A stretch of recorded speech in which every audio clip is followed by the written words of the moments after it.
you can have the extreme case where the credit is denied and the tax increases exponentially because everybody is adding no credit. So they are adding whatever they paid on input.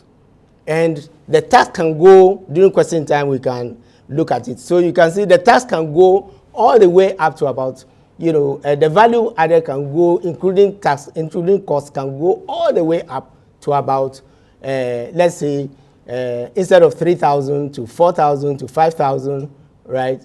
And then the tax keeps multiplying on the tax, and therefore the amount of tax that has to be paid. You can see instead of instead of the 490 that we used to have, this one has increased to 625, right? During question time, we can go through some of these, tables, and this is the extreme case where, they are denied, the tax midstream, and therefore it increases from even 600, it goes up to 823. So anytime the tax goes back into the system, it is blocked, it becomes cost, and then it goes up. And so you will recall that when the GET Fund and the NHIE were excluded from the credits, the first protests came from industry and business. You recall that beer prices went up, cement prices went up. I think it was a public, immediately it was measured, it was implemented. That is because the breweries and the cement factories and the rest were no longer getting the credit. And therefore they were treating the tax they were paying on input. Because they are not consumers, they are businessmen, they were adding it.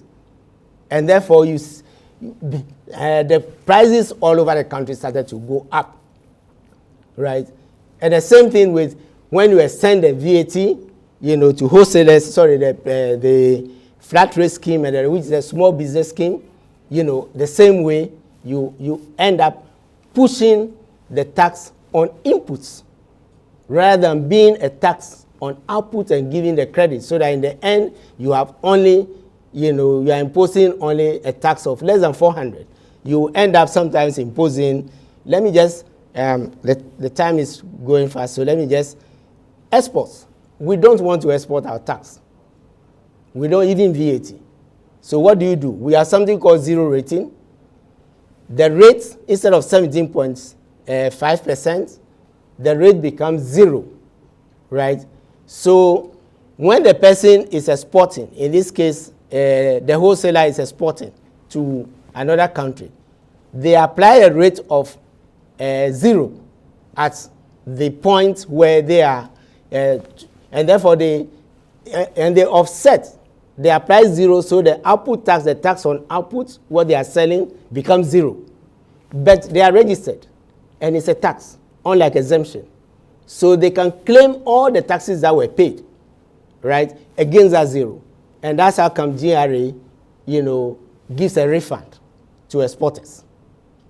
Right, I think there was something, a flash in the news, GRA can confirm, that even ExxonMobil and others left because of, lack of this credit that was given. There was no confirmation or otherwise, of it. So if businesses don't get, and that is why we set up in the new tax law the tax refund, because all exporters would end up invariably with a refund. Even if they are exporting only part of the part that they are exporting, would end up with a refund. So, and this is a situation where the export is done by a manufacturer, not the wholesaler, and you achieve the same results, right? So, what are some of the policy measures that have been introduced? First of all, I mentioned it. The key one is the communication service tax, and lately, because the NHI, the sanitation tax, right?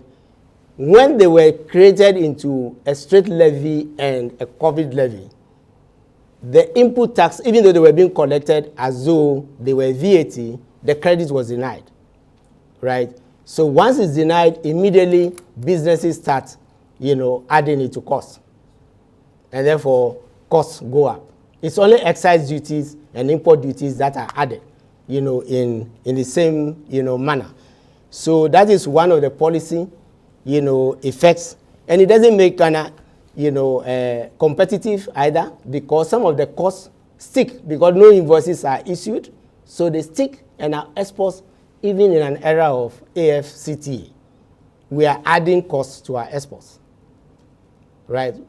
Because if you look at some of the tables, and we can look at them, you will see that it is stuck, with costs. And therefore, unlike well, let's say pure VAT, where we used to give credit and even a zero, and therefore the whole of the input tax was refunded to make us competitive, these costs are now being added to exports, and it will harm the economy.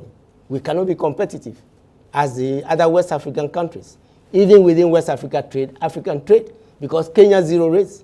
We have a scheme where we have, denied, those credits.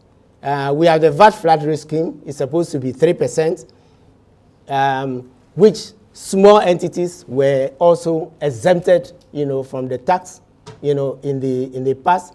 The VAT flat rate scheme came and is imposing 3%. The worst thing is that it has now been extended to wholesalers and bigger retailers, right? So it's no longer a small tax scheme.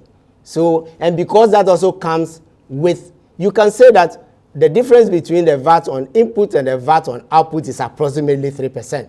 But remember, you are not giving, the wholesaler is now in the middle, and you are not giving a tax credit.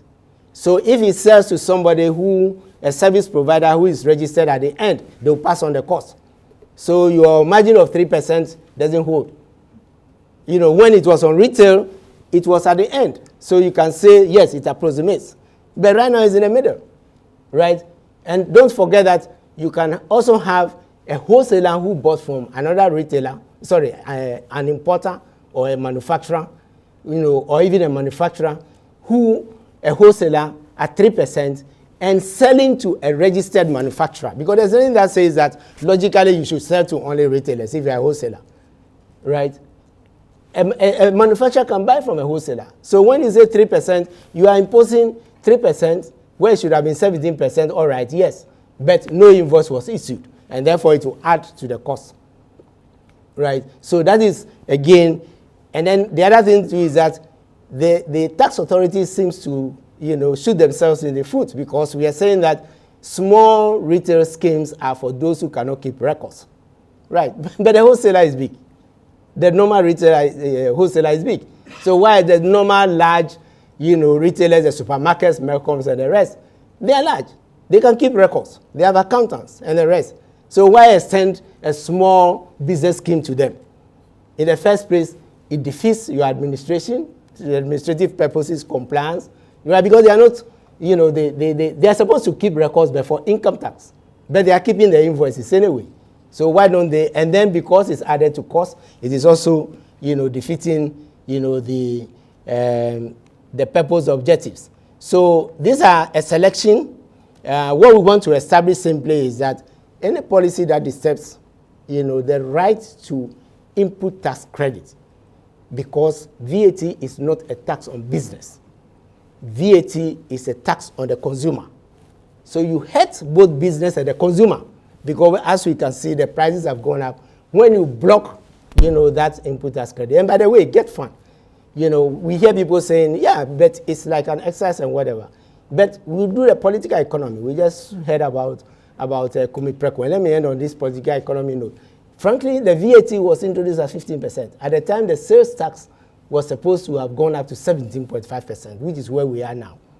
After Kumi Preko, it became very difficult to reintroduce it at 15%. So it was introduced at 10%. The VAT was introduced at 10%, right?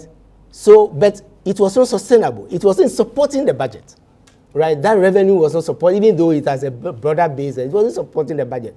So the then government, let me say NDC, decided to increase to 12.5%, but dedicate, the process to education. Who would oppose education, right? So that's how it came. And that's how come it was collected as if it was a VAT. It is a VAT. So we just look at it as an allocation of a VAT that has been collected already, right, and being dedicated to education, right? Okay, the MPP which opposed, this political economy, which opposed the VAT through Kumi Preku and the rest, also came to power. Remember, 12.5% is not sustainable. So they wanted to increase to 15%. What did they do? Okay, if you dedicated it to education and you did this, we are dedicating it to health insurance. So you have NHI, which was also collected as if it was a VAT, right? So the whole thing was just a VAT which is earmarked to education and health. 17.5% came, but then we had, all the issues as we are having now with very little capital expenditure. So it was devoted to what? Ghana Infrastructure Investment Fund. Who doesn't want infrastructure, right?